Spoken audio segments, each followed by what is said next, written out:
Rugby World Cup-winning Springboks lock on the radar for multiple South African clubs. Double Rugby World Cup-winning lock RG Snyman is in line for a possible return to South Africa with his Munster contract up at the end of the season.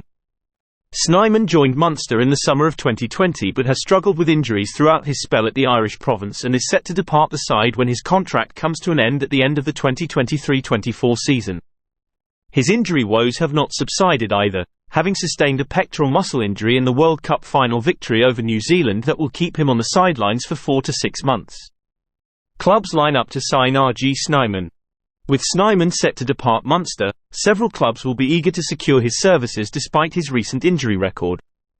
According to a report by Afrikaans newspaper, Rapport, more than one of South Africa's United Rugby Championship teams have entered the race to sign the giant lock.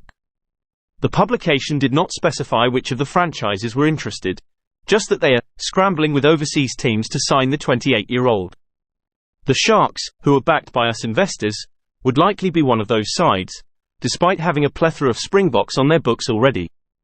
The Bulls would also likely be eager to welcome back the lock, who was schooled in Pretoria and represented the side through youth and senior levels.